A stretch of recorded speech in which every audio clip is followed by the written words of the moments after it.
Hello, and welcome back to my channel. Today, we're diving into something super exciting, trying out these brand new Arrtx acrylic markers for the very first time. And what better way to test them than by drawing one of my favorite anime characters, Mao-Mao from the Apothecary Diaries. So, I'm starting with my usual blue color pencil sketch. It's my go-to for light outlines. As you can see, there's a bit of a stain from a previous alcohol marker illustration on the back of this page, but I'm hoping these acrylic markers will cover it right up.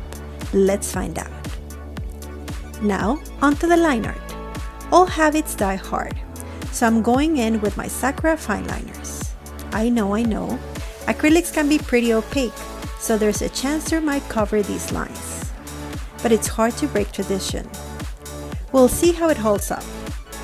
And now, the start of today's show. These are the new Arrtx acrylic markers. I've been seeing them everywhere on social media, and when I saw them on discount around Christmas, I just had to grab them. The packing is absolutely beautiful, but the real question is, do we have enough colors for a decent illustration?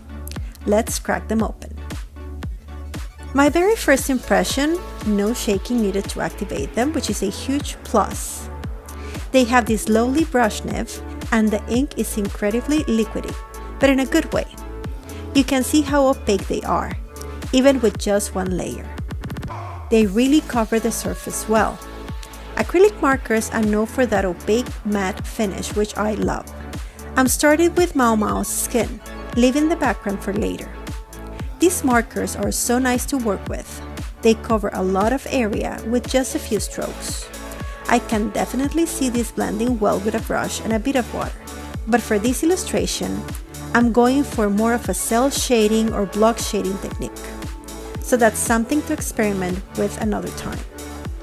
Now, about the character herself, this is Mao-Mao, the brilliant and often sarcastic main character from the Apothecary Diaries anime.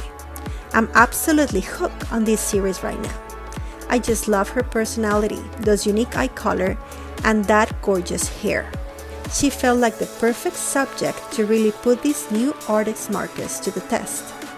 So far, I'm really enjoying these markers. I'm not struggling at all, and I'm honestly loving the results. One important tip, you do have to let each layer dry for about a minute between colors if you're layering them like I am for the shading here. This prevents any muddiness. Okay, full disclosure, I had to bring in my old Arrtx acrylic markers. I really wanted to stick to just the new set for this review, but I didn't have all the shades I needed, especially for Mao-Mao's hair, specifically those green and golds. But hey, this is a great opportunity to compare both versions. The old Arrtx markers have both a brush nib and a fine point nib, which is handy. However, I noticed their coverage is a bit lighter, and the ink doesn't flow as much. Putting the available colors aside, I think I definitely prefer the new version for a smooth application and opacity. Her hair was a fun challenge. I used so many different colors from both sets to really do justice to her unique green-bluish shade. And those golden highlights on the right side just make it so much more interesting. This is exactly why I chose this illustration. It's got so much dimension. Now for the moment of truth, checking for bleed through, and thankfully these markers are holding up beautifully. No bleed through on the other side of the page. However, you can probably see the back of a previous alcohol marker illustration I did here. Not only did that bleed through its own page, but it also stained the back of the page I'm using now. So while alcohol markers usually need very thick paper, I love using bristle for them. In my sketchbook, I often use a plastic protective sheet, like the one that comes with Ohuhu alcohol markers. So in this regard, acrylic markers definitely have an advantage over alcohol markers, even though both are generally less messy than other art mediums. More layers of green, blue, and gold going into the hair here, really building up that dimension and giving it movement. This is where the magic happens. Just a touch of red and pink for her clothing.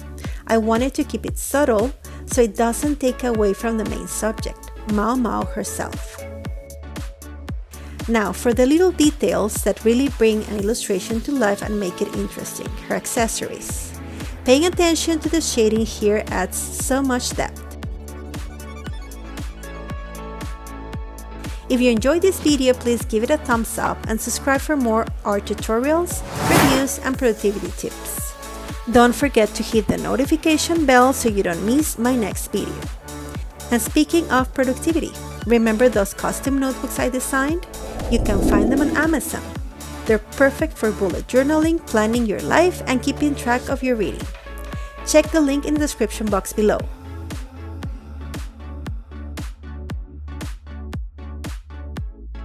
Her eyes are truly lovely, and I really wanted to make them beautiful and expressive. What do you think? Did I capture her?